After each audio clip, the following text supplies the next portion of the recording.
حرث لکم، تمہاری جو ازواج ہیں، تمہاری جو بیویاں ہیں، وہ تمہارے لیے بمنزلہ کھیت ہیں۔ کھیت کا مطلب کیا ہوتا ہے؟ پیداوار بڑھانے کا ذریعہ۔ تو اس میں سب سے پہلا مسئلہ تو قرآن نے یہ بیان کر دیا کہ زوجہ سے جو ہم بستری ہے وہ صرف اسی راستے میں جائز ہے جس سے اولاد ہوتی ہے، کیونکہ عورت کو اللہ نے بنایا ہے نسل بڑھانے کے لیے۔ تو کوئی بھی ایسا ہم بستری کا طریقہ اختیار کرنا جو نسل بڑھانے کا ذریعہ نہ ہو، یعنی وہ نیچرل نہ ہو، تو وہ حرام ہے۔ تو اس میں اللہ نے یہ حکم دے دیا۔ تو اس سے صاف یعنی حدیث سے بھی پتہ چلتا ہے، اور تمام فقہاء کا اجماع بھی ہے اس آیت کی روشنی میں کہ مسئلہ تھوڑا حیا کے خلاف ہے، لیکن میرا خیال ہے بتانا ضروری ہے کہ پچھلے راستے سے عورت سے ہم بستری کرنا بالکل حرام ہے، ناجائز ہے، اور نبی صلی اللہ علیہ وسلم کی اس پہ بہت شدید لعنت ہے، بہت شدید وعید ہے۔ تو یہ بالکل اللیگل ہے اسلام میں کہ عورت کے پچھلے راستے سے اس سے ہم بستری کی جائے۔ جو لوگ لڑکوں سے بدفعلی کے عادی ہوتے ہیں ان کو یہ ایک چسکا لگ جاتا ہے، تو یہ حرام ہے، ناجائز ہے، کیونکہ اللہ نے بتا دیا کہ یہ تمہارے لیے بمنزلہ کھیت کے ہیں۔ تو اس میں قرآن نے وہ جو سوال تھا نا اس کی طرف اشارتاً جواب دے دیا، اور آگے فرمایا فاتو حرثکم، تم اپنے کھیت کے پاس آؤ، یعنی پیداوار بڑھانے کا جو ذریعہ ہے اس جگہ کی طرف آؤ، انا شئتم، جیسے چاہو، یعنی باقی جس طرح سے تم چاہو زوجہ سے ہم بستری کر سکتے ہو، اس میں کوئی خاص طریقہ متعین نہیں ہے۔ میاں بیوی کا ایک دوسرے سے کوئی پردہ نہیں ہے، ہن لباس لکم وانتم لباس لہن، یہ دونوں ایک دوسرے کے لیے لباس ہیں۔ تو اس میں طریقہ کار کوئی بھی ہو سکتا ہے، کسی بھی طرح سے کرنا چاہو ایک دوسرے سے لطف اندوز ہو سکتے ہو، لیکن فاتو حرثکم آنا موضع حرث میں ہے۔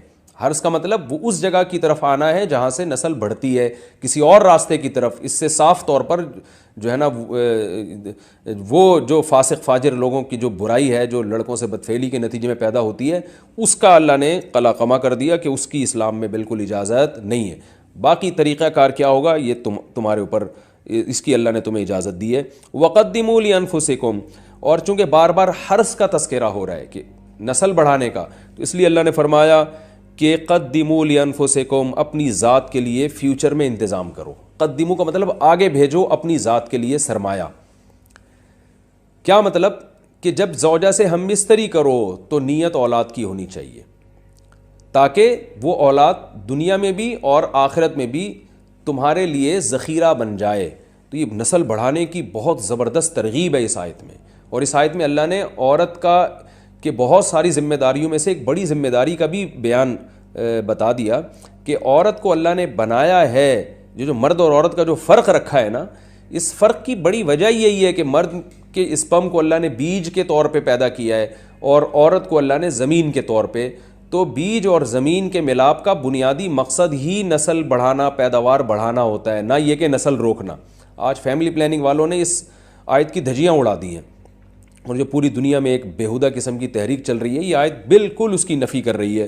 اس لیے اللہ نے فرمایا کہ اچھا، اللہ نے اس کا بھی جواب دے دیا کہ جو فیملی پلاننگ والے کہتے ہیں نا نسل بڑھنے سے تمہارا نقصان ہوگا، خرچے بڑھ جائیں گے، تو اللہ فرماتے ہیں قدموا لانفسکم، تمہارا فیوچر بن جائے گا، سنور جائے گا، کیونکہ اولاد پہ اتنی انویسٹمنٹ نہیں ہوتی جتنا اس کا آؤٹ پٹ ہوتا ہے۔ ان پٹ کم ہے، آؤٹ پٹ زیادہ ہے، انویسٹمنٹ کم ہے، اس کے جو پروفٹ ہے وہ زیادہ ہے، دنیا میں بھی اور آخرت میں بھی۔ تو اللہ نے فرمایا اپنے نفس کے لیے، فیوچر کے لیے انتظام کرو، بڑھاپے کے لیے انتظام کرو۔ تمہارے بیٹے ہوں گے، بیٹیاں ہوں گی، پوتے ہوں گے، نواسے ہوں گے، بہویں ہوں گی، یہ دنیا کا مستقبل اور آخرت کا مستقبل کیا ہے۔ جو عبداللہ بن عمر رضی اللہ تعالیٰ عنہ نے جب نکاح کا ارادہ ترک کیا تو آپ کی جو ہمشیرہ تھی حضرت حفصہ، انہوں نے فرمایا کہ نکاح کرو، تمہارے اولاد ہوگی، دنیا سے جاؤ گے تو تمہارے لیے دعائیں مانگے گی، تو یہ آخرت کے لیے ذخیرہ ہے۔